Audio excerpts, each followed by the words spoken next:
A story is told about a young businessman who shared a cabin with a neatly but conservatively dressed old man on a train between Dijon, France and Paris around 1890. When he observed the old man praying silently and attentively with his rosary, the young man scolded him for his superstition and informed him that science had rendered religious beliefs meaningless. "How did you come to discover that?" asked the old man. His travel companion could not fully answer the question immediately, but offered to send him several texts and notes from public lectures on the subject to illuminate him. "What is your address?" he asked, and said, "I'll mail you the material." The old man reached into his coat pocket and pulled out a worn business card that said, "Loius Pasteur, Paris Institute of Scientific Research." Loius Pasteur, a distinguished 19th-century French scientist, chemist, and microbiologist, confirmed the germ theory of disease and created the rabies vaccine.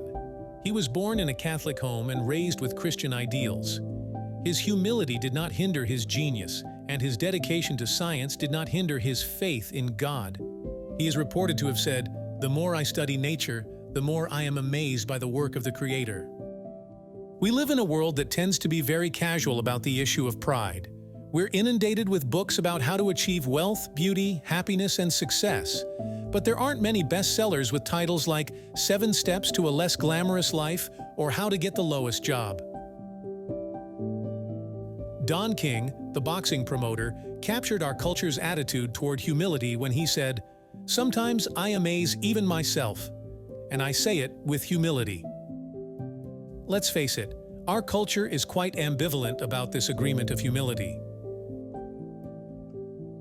The Bible tells us about Naaman, general of the army of King Ben-Hadad of Syria. This general had a large amount of skills. Furthermore, he possessed wealth, authority, and renown. But all the power and fame in the world can't fix what Naaman had: a piece of discolored skin. Naaman would die as a result of leprosy. In Naaman's house there was a girl who, taken into captivity, had to serve this general's wife.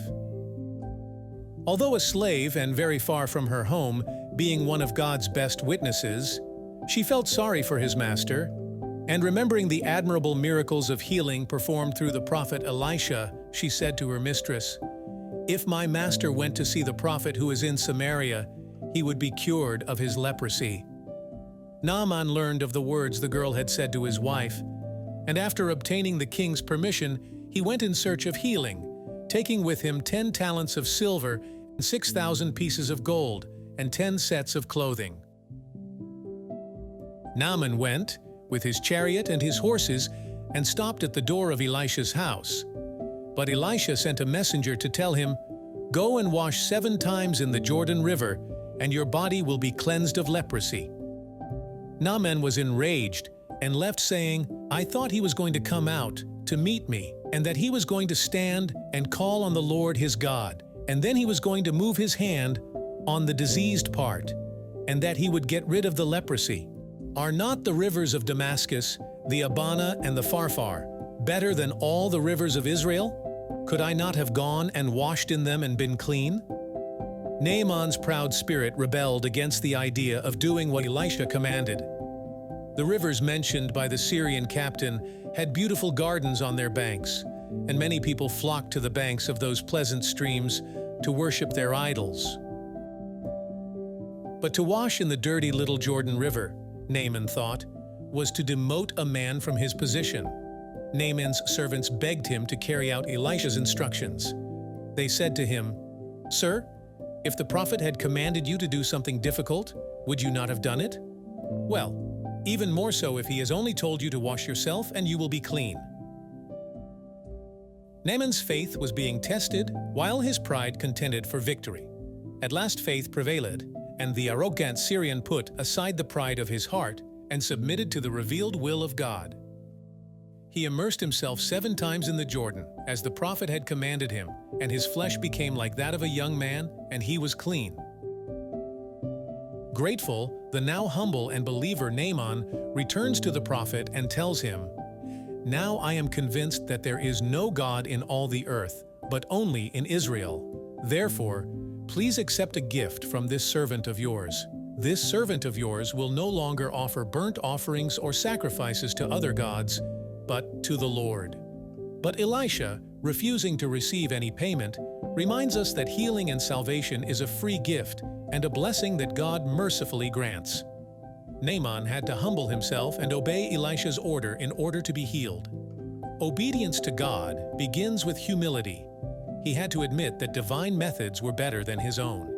We may not always understand His ways, but by humbly obeying God, we will receive His blessings. We must remember that God's ways are the best. God desires our love-based obedience more than anything else. And by following Him wholeheartedly, He wants to transform our pride into humility and our lives into sources of hope for others. Proverbs 16:18 says, "Pride is followed by destruction, to arrogance, failure." Pride is a sin that ruins friendships, damages relationships, and compromises our relationship with God. But God is a God of forgiveness and wants to forgive you if you confess your sin today.